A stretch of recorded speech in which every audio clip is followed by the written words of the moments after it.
नमस्कार दोस्तों, चाणक्यम कोचिंग रोडो में आपका स्वागत है।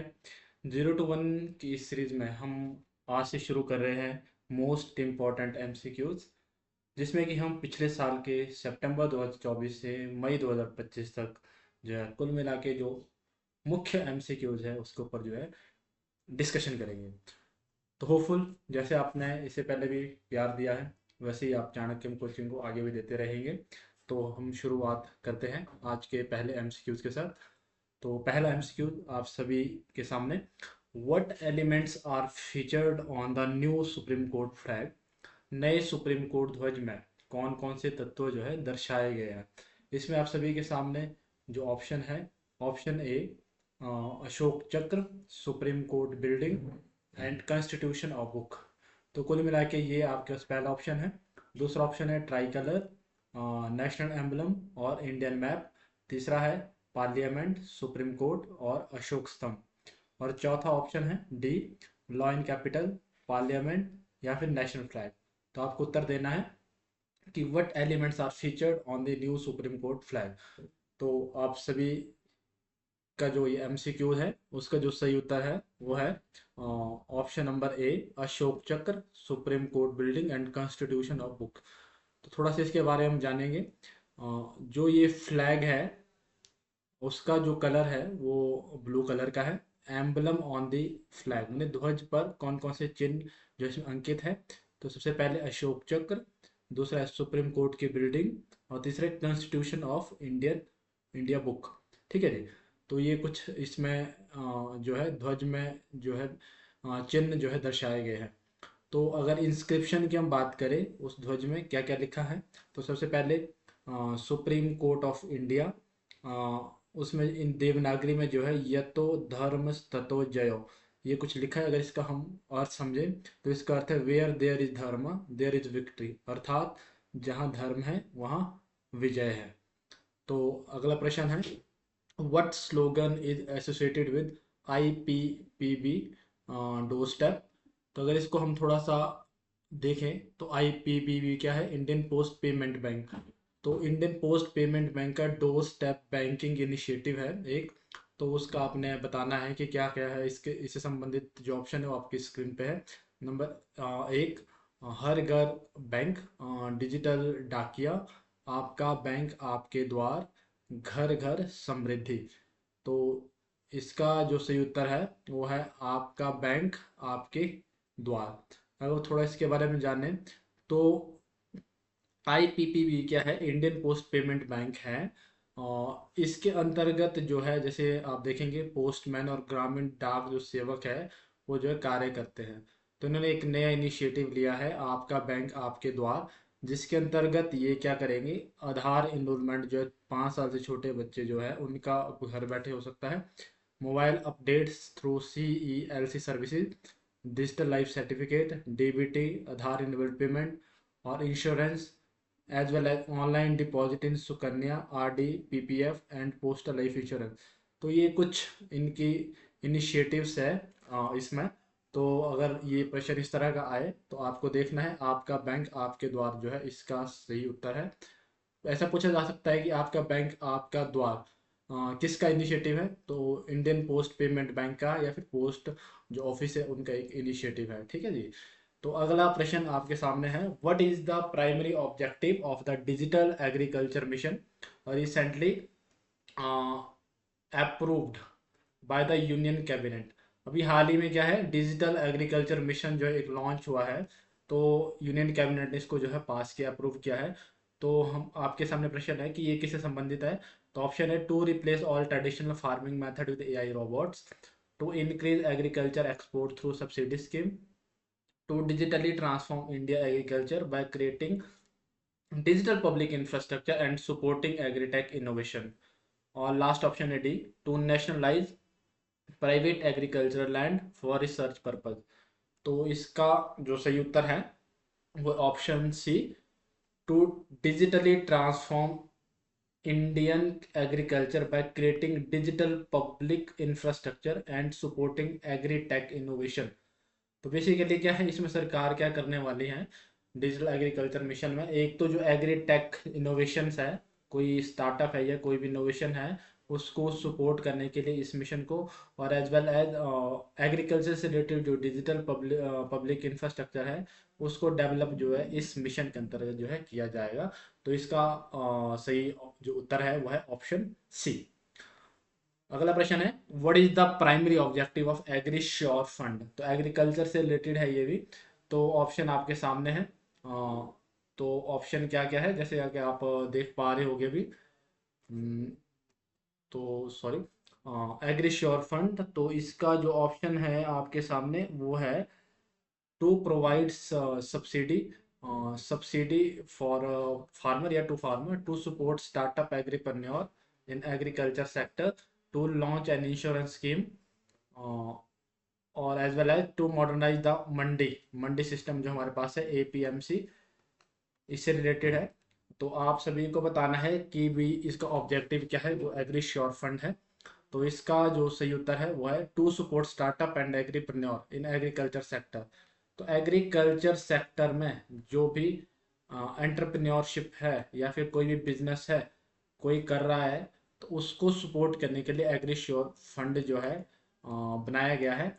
इसके अंतर्गत अगर आप कोई अपना बिजनेस करते हैं एग्रीकल्चर में, इनोवेशन अगर उसमें है, तो इस फंड की जो है आप सहायता ले सकते हैं।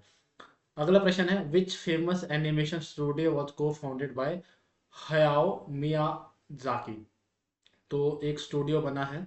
तो आपके सामने ऑप्शन है, एक option A toy animation studio, parrot studio Ghibli, और कोयोटो एनिमेशन।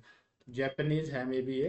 तो आपके सामने उत्तर आपने बताना है इन ऑप्शंस का कि भाई जो ये हयायो हयायो मियाजाकी है, इन्होंने जो फाउंडेशन रखी है एनिमेशन स्टूडियो की उसका नाम क्या है। तो स्टूडियो गिबली, समाचार पत्रों में या फिर आजकल ट्रेंड में काफी चला स्टूडियो गिबली। तो इसी के लिए इनको जो है क्या है, रमन जो मेगा ससे जो अवार्ड है उससे भी इनको जो है सम्मानित किया गया है 2024 के लिए। और स्टूडियो जो है गिबली जो है इससे संबंधित है ये, इन्होंने यही एनिमेशन जो स्टूडियो है वो बनाया है। तो अगला प्रश्न आपके सामने रहा, which state has pass the Aparajita women and child bill 2024। Maharashtra, Tamil Nadu, west Bengal, Uttar Pradesh. कौन सी ऐसी राज्य है भारत का जिसने Aparajita women and child criminal law amendment bill जो है पास किया है। तो इसका जो सही उत्तर है वो है वेस्ट बंगाल। तो आपने देखना है इसका, इसको ध्यान में रखना है। तो नेक्स्ट है, what is the name of 5 day mock drill conducted by central government to assess virus preparedness. तो वायरस जो प्रिपेयर्डनेस है, जैसे आप सभी जानते हैं कोरोना के कारण जो है हमें बहुत नुकसान झेलना पड़ा था, तो उससे संबंधित हम कह सकते हैं what is the name of the 5 day mock drill conducted by central government to assess virus preparedness. तो एक है, इसका जो ऑप्शन ए है वो है महा virus exercise, Covid combat mission, Vishnu युद्ध अभ्यास, स्वास्थ्य सुरक्षा ड्रिल। तो इसका जो सही उत्तर है वो है, करेक्ट आंसर है सी, विष्णु युद्ध अभ्यास। तो इसका जो सही उत्तर है वो क्या है, विष्णु युद्ध अभ्यास है। तो ऑप्शन सी इसका राइट आंसर है। तो नेक्स्ट क्वेश्चन है, which platform received the national award for e governance from department of administration, administrative reforms and public grievances. तो कौन सा ऐसा प्लेटफॉर्म है जिसने रिसीव किया है national award for e governance from department of administrative reform and public grievances. तो option है UPI, GEM government e market place portal, ONDC और भीम ऐप। तो ऑप्शन आपके सामने है, इसका उत्तर आप सभी ने देना है। तो आप कमेंट के माध्यम से, जैसे जैसे मैं आपको समझा रहा हूँ पढ़ा रहा हूँ, आप कमेंट के माध्यम से जो है कर सकते हैं इसका उत्तर, ताकि आपका थोड़ा सा क्लैरिटी हो जाए इन सभी जो क्वेश्चन अगर आपको ये आते हैं। तो इसका जो सही उत्तर है वो है करेक्ट आंसर सी, ओएनडीसी।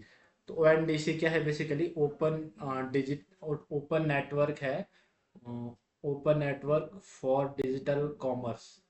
ठीक है जी। It is an initiative under Department of Promotion of Industry and International DPIIT DPIIT। इसके अंतर्गत ही ये जो पोर्टल है काम करता है, aims to promote an open platform for all aspect of e-commerce retail and help small retailer expand their business through e-commerce medium and reduce dominance of giant in the sector। जैसे कि आप सभी जानते हैं, अमेजोन के बारे में आप सभी ने सुना है, फ्लिपकार्ट के बारे में सुना है, ठीक है जी।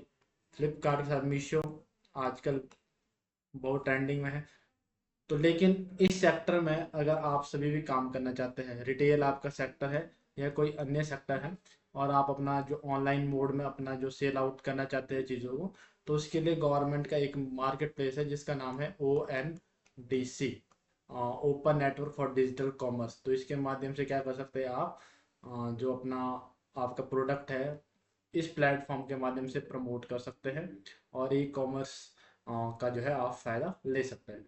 तो नेक्स्ट क्वेश्चन है, क्वेश्चन आपके सामने है। तो next question, which ministry is responsible for launching the India size initiative. India size जो पहल है वो किस मंत्रालय की है? ऑप्शन ए स्वास्थ्य एवं परिवार कल्याण मंत्रालय, option B ministry of science and technology, option C ministry of textile, option D ministry of commerce and industries. Right, तो इसका जो सही उत्तर है, तो सही उत्तर आप सभी के सामने है option C ministry of textile. तो मिनिस्ट्री ऑफ टेक्सटाइल के माध्यम से या द्वारा इंडिया साइज पहल को जो है लॉन्च किया गया है। अब थोड़ा सा देखेंगे ये किससे संबंधित है। तो standardise body measurement based on Indian population data. तो इंडिया का जो पॉपुलेशन डाटा है उसके बेस पर स्टैंडर्डाइज बॉडी मेजरमेंट बनाने के लिए जो एक डाटा है ये उसको हेल्प करेगा ये वाला और जो इनिशिएटिव है। As well as improve sizing standard in the apparel and fashion industry. तो जो अपैरल इंडस्ट्री है, कपड़ा उद्योग है, फैशन इंडस्ट्री है, उसमें जो भी प्रेजेंटली स्टैंडर्ड जो साइज है उसको जो इम्प्रूव करेगा।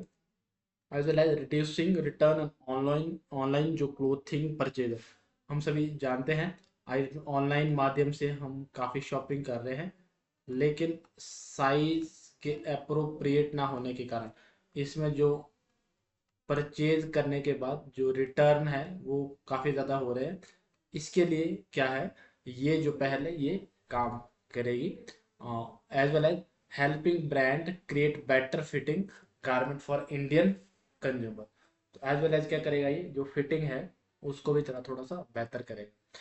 अगला प्रश्न है, इन विच ईयर वॉज द प्रधानमंत्री किसान मानधन योजना लॉन्च।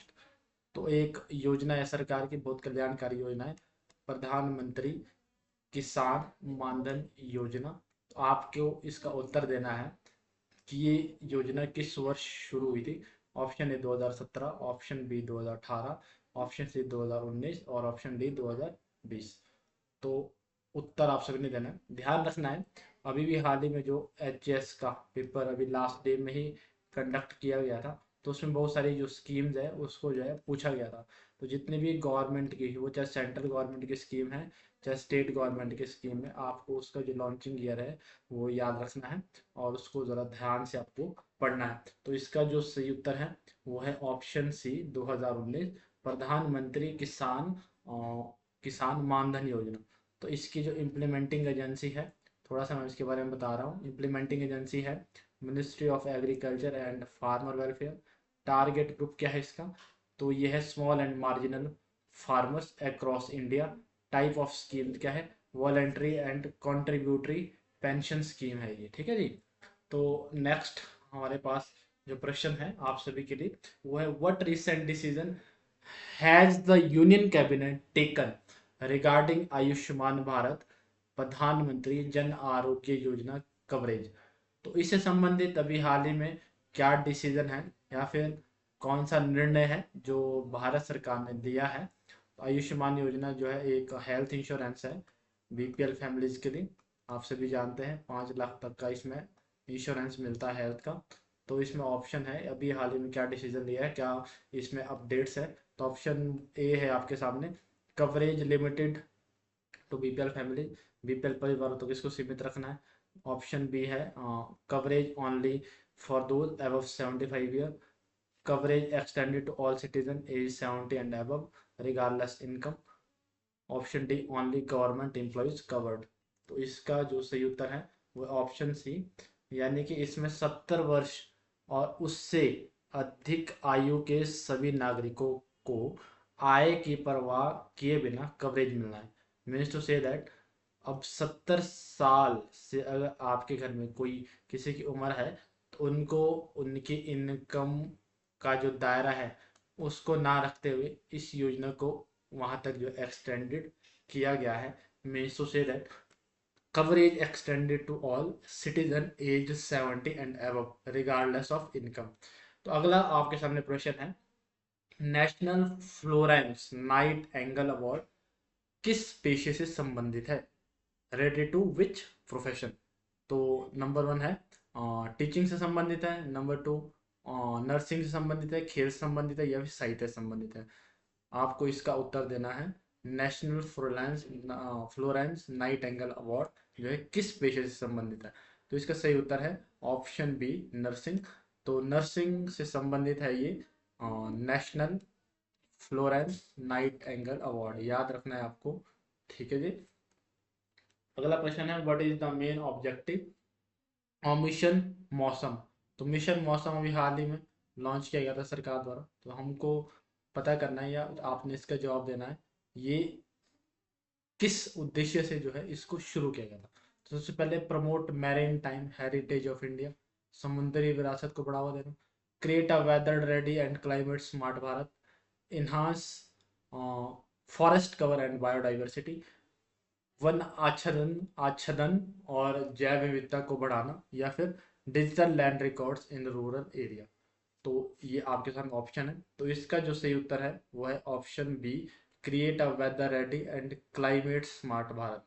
तो वेदर रेडी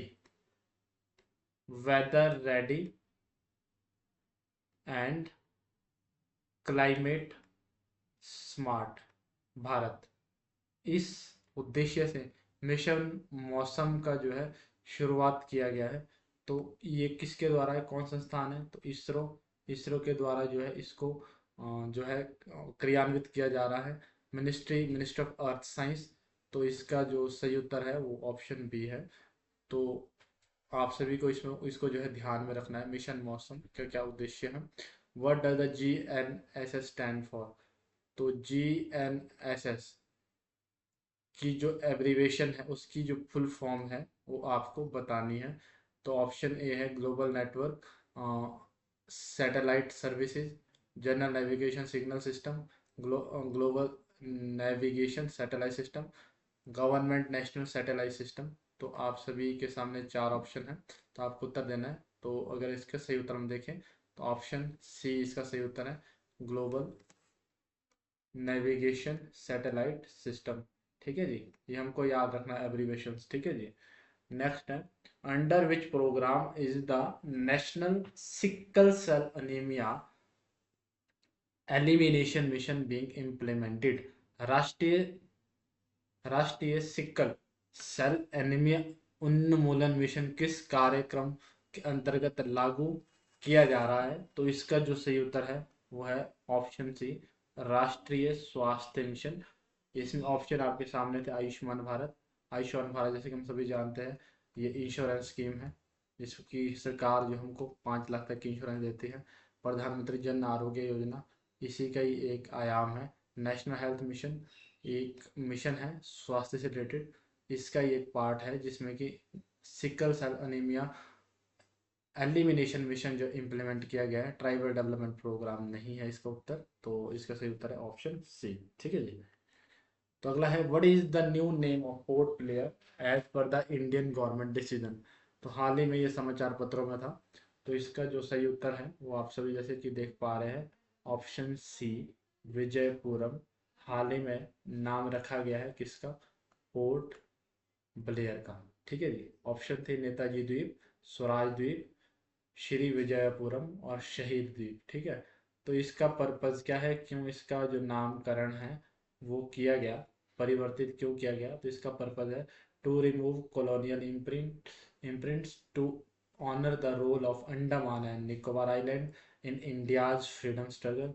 और इसके अगर लोकेशन देखें तो अंडमान एवं निकोबार आइलैंड। ठीक है जी। तो भारत सरकार के निर्णय अनुसार पोर्ट ब्लेयर का नया नाम क्या है? श्री विजयपुरम है। ठीक है जी। होपफुल आपको अच्छा लग रहा होगा। आप साथ साथ में इसको समझने का प्रयास करें और साथ साथ अपना रिवीजन भी आप कर सकते हैं। आपको ये कैसा लग रहा है? अगर अच्छा लग रहा है तो आप इसको अधिक से अधिक लोगों तक शेयर कर सकते हैं, ठीक है। तो अगला प्रश्न आप सभी के सामने जैसे है, वो who headed the committee form to examine the feasibility of one nation one election. One nation one election समाचार पत्रों में है, तो हमको पता करना है इसकी फिजिबिलिटी के लिए, एग्जामिन इसकी फिजिबिलिटी को एग्जामिन करने के लिए जो कमेटी है वो गठित की है, उसकी जो अध्यक्ष है वो कौन है? Shri Amit Shah, S Y Qureshi, Shri Ramnath Kovind ji, Shri M Venkaiah Naidu ji. तो इसका जो सही उत्तर है वो है ऑप्शन सी, श्री रामनाथ कोविंद जी। अगर हम देखें तो हम सभी जानते हैं ये हमारे से पूर्व के राष्ट्रपति जी रह चुके हैं। इनको इस समिति का जो है अध्यक्ष चुना गया। तो थोड़ा सा समझे इसको, कंसेप्ट क्या है वन नेशन वन इलेक्शन का। तो इसका कंसेप्ट है conducting simultaneous election for Lok Sabha and state assembly. जैसे आप देख पाते हैं अभी हमारे जो लोकसभा के इलेक्शन हैं और राज्यसभा के इलेक्शन हैं वो अलग अलग होते हैं। तो ये जो एक ऑब्जेक्टिव या फिर बात चली है वन नेशन वन इलेक्शन की, ये सुनिश्चित करेगा कि चाहे लोकसभा है चाहे राज्यसभा है, इसका जो चुनाव है वो एक टाइम में ही होएगा, ऐसा कुछ ये बताते हैं। तो इसकी फिजिबिलिटी के लिए ही ये समिति का गठन हुआ था। तो इसके बारे में और इसका जो फायदा है उसका हम अगर देखें तो सबसे पहला फायदा क्या है? Reduction in election frequency and cost. हर साल में भारत में इलेक्शन कंडक्ट किए जाते हैं, तो उसी फ्रीक्वेंसी को स्टॉप करने के लिए या फिर हम कह सकते हैं रिड्यूस करने के लिए, एज वेल एज जो कॉस्ट है उसको रिड्यूस करने के लिए, जो इलेक्शन की कॉस्ट है कम करने के लिए, इसका इस मिशन की या फिर हम कह सकते हैं ये जो प्रोजेक्ट है या फिर जो बात चली है वन नेशन वन इलेक्शन की, इसकी जो है बात इसीलिए ही चली है ताकि ये सब कुछ हम कर पाए, ठीक है जी। तो अगला है what does the acromion Bhaskar stand for in the startup India initiative context. Startup India जो है एक स्कीम है, आप सभी जानते हैं, ठीक है जी। इसमें ही क्या है, सॉरी, इसमें ही जो एक भास्कर है योजना वो चली है आजकल, ठीक है जी। तो भास्कर जो योजना है ये पूछ रहा है कि भाई इसका जो कंटेक्स्ट है वो क्या है, भास्कर पहल का जो पूरा जो रूप है वो क्या है।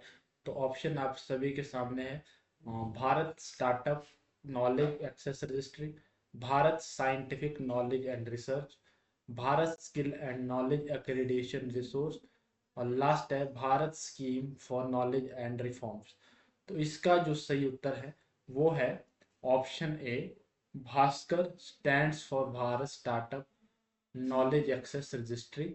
तो इसका जो सही उत्तर है वो ये है, भास्कर जो है क्या है, एक इंडियन जो स्टार्टअप इकोसिस्टम है उसके लिए एक सेंट्रलाइज्ड रिसोर्स है जो इन्हांस करता है collaboration between startups, investor, mentor, service provider and government. इसमें कुछ आइडियाज आपकी क्रिएट होती है, अगर आप कोई स्टार्टअप के फाउंडर है, इन्वेस्टर है, मेंटोर है, तो ये आपके लिए एक प्लेटफॉर्म बताता है ताकि आप अच्छे से इस सेक्टर में आगे काम कर सकें, ठीक है जी।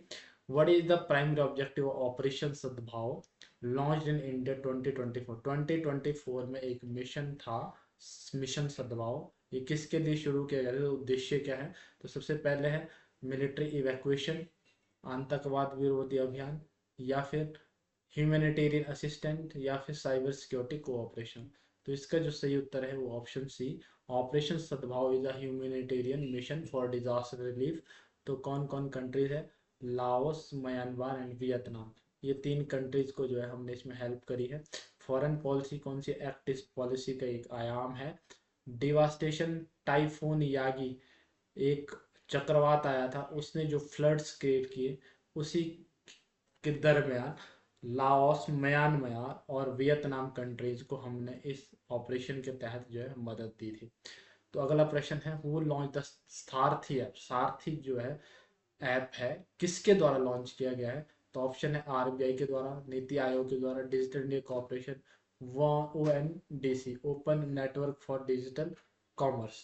तो ऑप्शन है चार आपके सामने, तो इसका उत्तर आपको देना है। तो इसका सही उत्तर है ऑप्शन डी, ONDC। जैसे कि हमने इससे पहले ही बोला था, ONDC एक प्लेटफॉर्म है, ई कॉमर्स प्लेटफॉर्म है गवर्नमेंट का।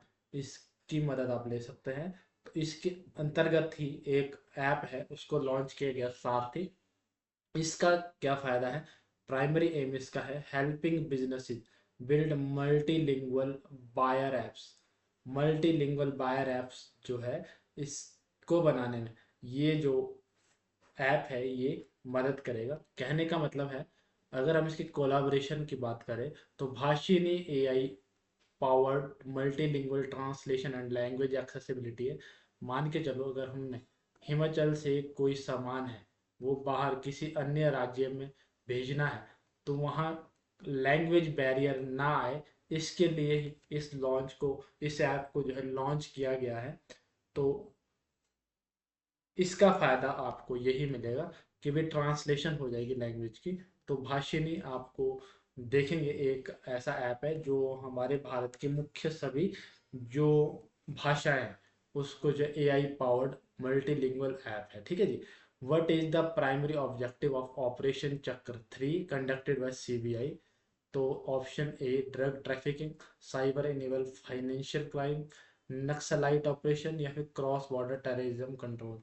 तो चार ऑप्शन है। इसका जो सही उत्तर है वो है option B, cyber enabled financial crime network dismantling. तो अगर हम इसका उत्तर देखें, तो उत्तर है इसका option B, which initiative help in real time monitoring of case pendency in India court. हम सभी जानते हैं, इंडिया में केस की जो पेंडेंसीज है वो बहुत ज़्यादा है। इसी के लिए ही real time monitoring of case pendency in Indian court, इसके लिए एक इनिशिएटिव लिया गया है। तो इनिशिएटिव आपने बताना है कौन सा है। Number 1 e court project, number 2 NJDC national judicial data grid, SUPACE, या फिर वर्चुअल जस्टिस क्लॉक। तो इसका जो सही उत्तर है वो है option B, national judicial data grid. इसका जो फायदा है वो क्या है, एक सेंट्रलाइज्ड ऑनलाइन प्लेटफॉर्म है जिसके अंतर्गत ई कोर्ट्स में IT provide real time data on case pendency at various level of judiciary across India. It help in monitoring judicial performance and planning reform. Uttar Pradesh ने इसमें काफ़ी अच्छे रिजल्ट प्राप्त किए हैं, जिसकी वजह से जो है इसको जो है पैन इंडिया में जो है अब लॉन्च किया गया है। जिसमें क्या है, अब अक्रॉस इंडिया वेरियस लेवल की जो जुडिशरी है उसका जो एक रियल टाइम डेटा हमको मिलेगा कि कितने केसेस वहाँ पे जो है पेंडिंग चल रहे हैं। ठीक है जी। अगला है, what key features distinguished project 15B destroyer from project 17A frigates. Means to say that, अभी ये बता रहा है प्रोजेक्ट 15B जो आया है, ठीक है जी, वो प्रोजेक्ट 17A से कैसे अलग है। तो इसमें ऑप्शन आपके सामने है, A deployment of BrahMos missile, use of stealth technology, higher displacement capacity, और modular construction.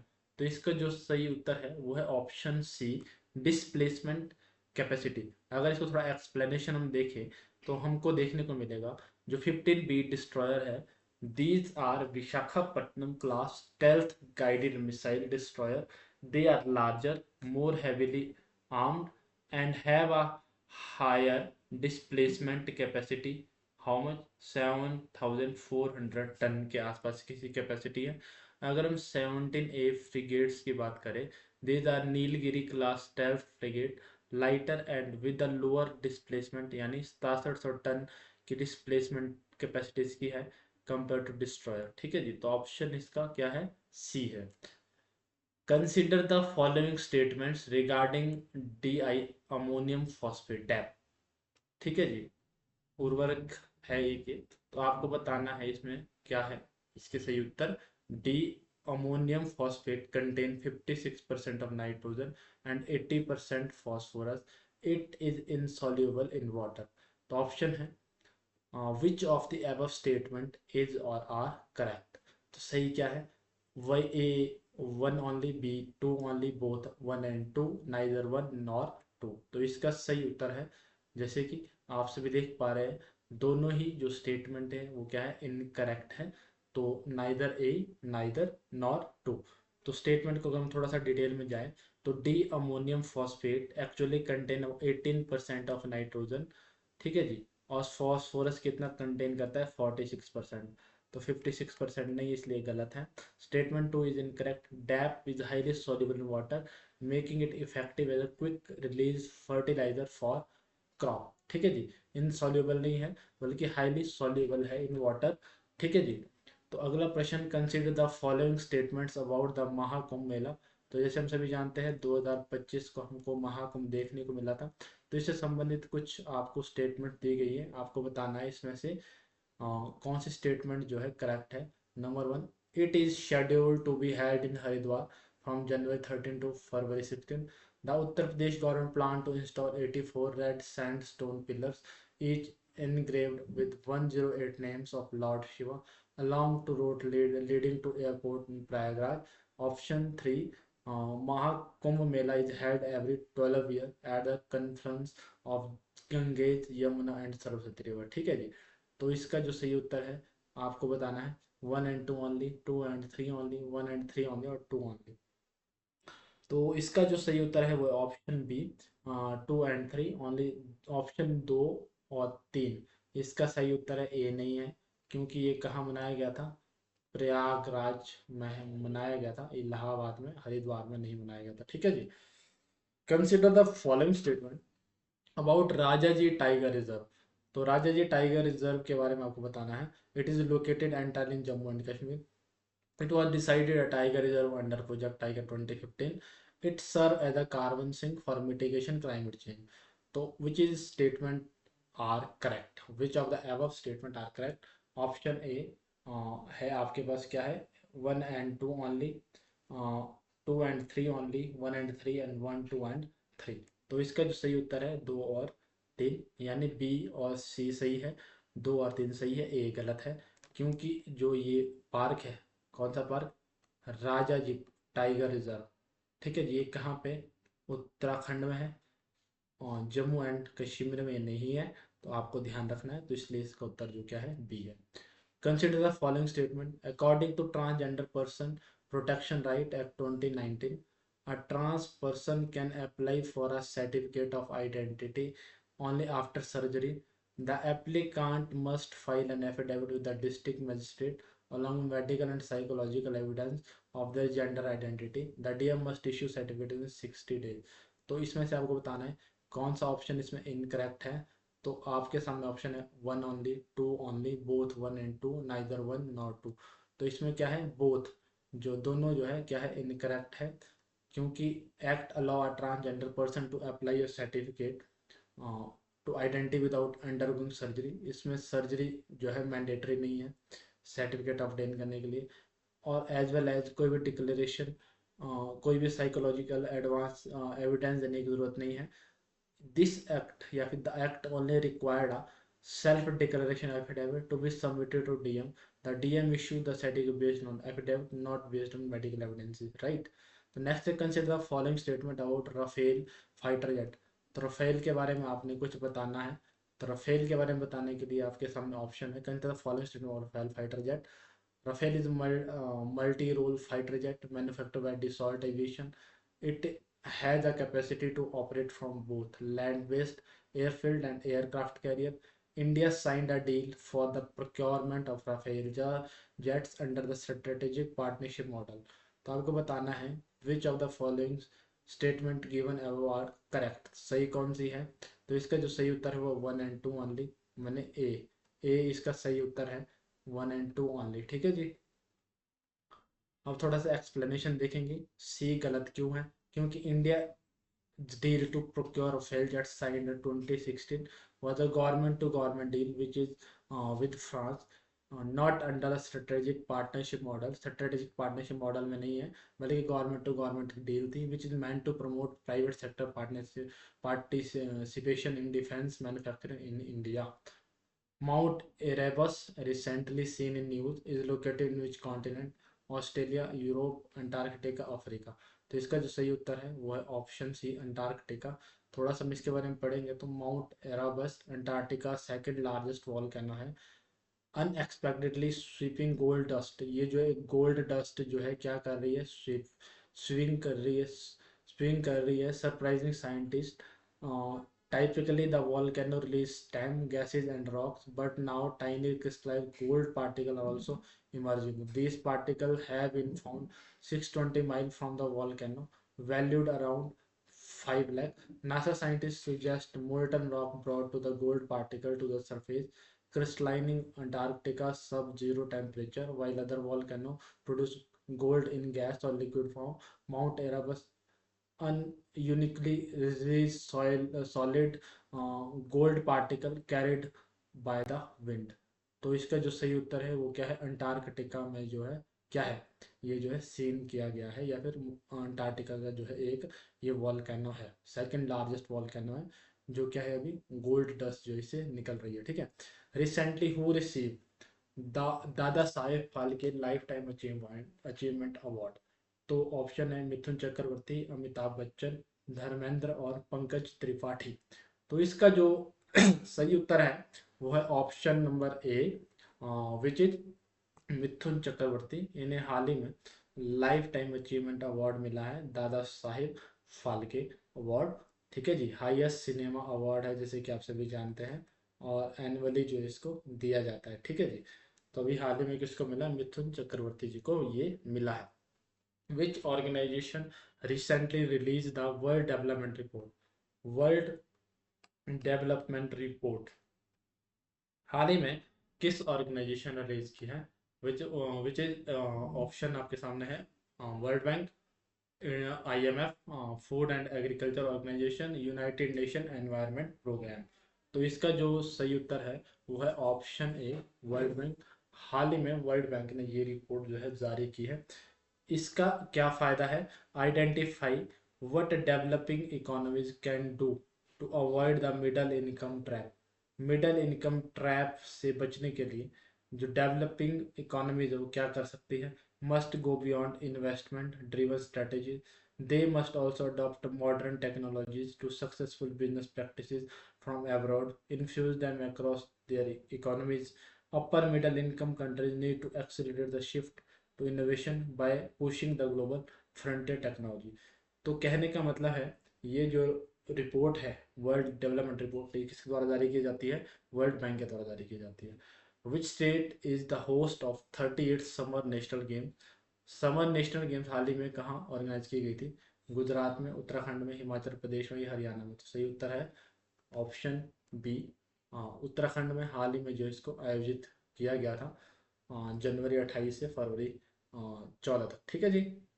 Who has been awarded the Nobel prize in literature. Literature में हाल ही में नोबेल प्राइज किसको मिला है, Gabriel Garcia, Alexander Pushkin, Han Kang और Haruki Murakami. तो इसका जो सही उत्तर है वो क्या है, ऑप्शन सी, हैन कांग। इन्हें जो है हाल ही में क्या मिला है, लिटरेचर में नोबेल अवार्ड मिला है। तो ये साउथ कोरिया के एक ऑथर है। 2024 में लिटरेचर के लिए इन्हें क्या मिला है, एक नोबेल अवार्ड जो है मिला हुआ है। तो अगला प्रश्न है, what is the rank of India in the 2024 global hunger index. तो इसमें इंडिया की क्या रैंक है, तो भी India rank 105 out of 127 in GHI। तो ग्लोबल हंगर इंडेक्स में अभी हमारे जो रैंक है वो बहुत नीचे है, इसमें सुधार की आवश्यकता है। GHI aims to raise awareness compared to hunger level and highlight areas of need of urgent intervention, ठीक है जी। अगला प्रश्न है, which institute has developed needle free shock syringes for painless injection. तो IIT Hyderabad, IIT Delhi, IIT Bombay, IIT Madras. तो इसका सही उत्तर है IIT Bombay developed a shock waves based needle free syringes for painless drug delivery, reducing skin damage and infection risk, ठीक है जी। तो IIT Bombay ने इस सरिंज को जो है डेवलप किया है। The financial stability report is released by which institution. तो किसके द्वारा रिलीज की जाती है, RBI, SEBI, नीति आयोग या मिनिस्ट्री ऑफ फाइनेंस। तो इसका सही उत्तर है RBI, reserve bank of India. इस रिपोर्ट को जो है जारी करता है, जिसका नाम है financial stability report. The RBI release it's by-annual financial stability report focusing on the health and resilience for the Indian financial system. The RBI's financial stability report highlights improvement in the banking sector asset quality and resilience. तो अगला important प्रश्न है, which organization has launch the quantum processor Willow. तो इसका सही उत्तर है सी, Google. Google ने हाल ही में एक क्वांटम जो प्रोसेसर है जिसका नाम क्या है, विल्लो, इसको जो है लॉन्च किया गया है। किसके द्वारा, तो गूगल के द्वारा इसको लॉन्च किया गया है। National investigation agency function under which ministry. तो किस मिनिस्ट्री के अंदर ये काम करता है, एनआईए। तो ऑप्शन है ministry of home affair, ministry of defence, ministry of corporate affair, ministry of finance. तो इसका जो सही उत्तर है ऑप्शन ए है, मिनिस्ट्री ऑफ होम अफेयर के द्वारा जो है ये संस्था जो है क्या किया जाती है, इसको मैनेज किया जाता है, फंक्शनिंग इसकी होम अफेयर के अंदर चलती है। ठीक है जी। तो अगला है, which city has become home to India first green hydrogen hub under the national green hydrogen mission. तो इसका सही उत्तर है विशाखापट्टनम, आंध्र प्रदेश। तो ये एक सिटी है। Prime minister Narendra Modi laid foundation stone of India first green hydrogen hub in Visakhapatnam, Andhra Pradesh under the national green hydrogen mission. ठीक है जी। तो इसी के साथ आज के जो हमारे करंट अफेयर की जो सीरीज थी वो कुल मिला के ख़त्म हो जाती है। आप सभी का धन्यवाद। आशा है आप सभी को ये जो सीरीज है काफ़ी अच्छी लगेगी और आप इसमें आगे भी हमारे साथ जुड़ते रहेंगे। आपके इसी सहयोग के लिए हम आभारी है आपके, और एज वेल एज हम आपको एक बहुत बढ़िया कंटेंट डिलीवर करने की जो है कोशिश कर रहे हैं। फिलहाल जो ये सीरीज है इसका जो प्राइमरी ऑब्जेक्टिव है वो क्या है कि हम टीजीटी जो आर्ट्स है, टीजीटी आर्ट्स और इसके साथ साथ जो ऐसी कोई भी कम्पिटिटिव एग्जामिनेशन की तैयारी जो बच्चा कर रहा है जिसमें कि फैक्चुअल प्रश्न जो ज़्यादा पूछे जाते हैं, उसी के दरमियान ये जो सीरीज़ है हम अभी चला रहे हैं। फ्यूचर में हम इसको HAS IAS के जो मेंस के पॉइंट ऑफ व्यू से, जिसमें कि हम डिटेल एनालिसिस करेंगे, डिटेल न्यूज़ एनालिसिस डीएनए करेंगे डिस्कस, तो उसमें भी आपका सहयोग हमें मिलेगा। इसी आशा के साथ आप सभी का धन्यवाद। आप मुझे टेलीग्राम पे फॉलो कर सकते हैं पुनीत झामटा के नाम से, और उसमें आप डेली के जो करंट अफेयर हैं उसका जो है लाभ आप उठा सकते हैं। तो thank you very much, have a nice day.